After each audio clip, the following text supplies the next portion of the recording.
You ever walk into an Airbnb bathroom that feels like an interrogation room from a crime drama? All harsh white light bouncing off the tile? That is a lighting mistake.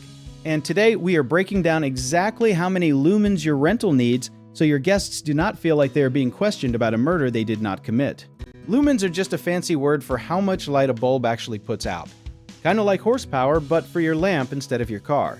The bigger the number, the brighter the room. Simple as that. Let us start with the living room, because that is basically the stage where your guest's whole vacation mood gets set. You want somewhere between 1,500 to 3,000 lumens spread across the space, using a mix of lamps instead of one giant blinding ceiling light like you are running a police lineup. Bedrooms are a totally different animal, and this is where hosts mess up constantly.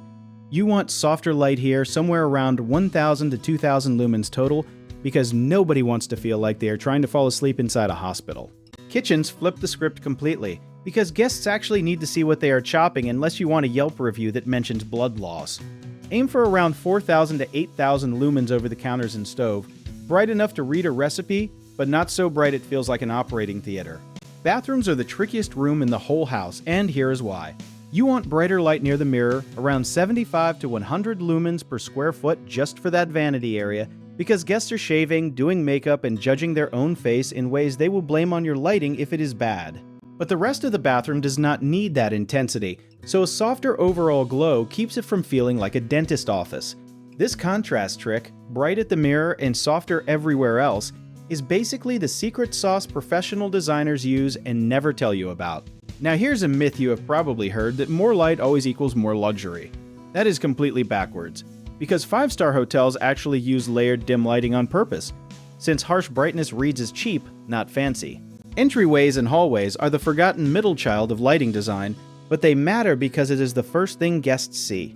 Around 200 to 300 lumens keeps it welcoming without blinding someone who just walked in from a dark parking lot at midnight. Let us talk about color temperature real quick, because lumens alone do not tell the whole story. Warm white light, the kind that looks a little yellow, makes spaces feel cozy, while cool white light makes everything feel like a laboratory, and yes, guests absolutely notice the difference even if they cannot explain why. Here's a fun history nugget for you. Back in 1979, the first compact fluorescent bulb hit the market promising energy savings, but everyone hated the ugly blue tint for decades. That is basically why so many rentals still feel sterile today, because some hosts are unknowingly using leftover bulbs from that same cold light family. Outdoor spaces like patios or porches need their own math too, usually around 100 to 200 lumens for ambiance, not full daylight brightness. Nobody wants to sip wine on your patio under light so bright it feels like a 1985 gas station. A lot of new hosts panic and just crank every light to maximum thinking.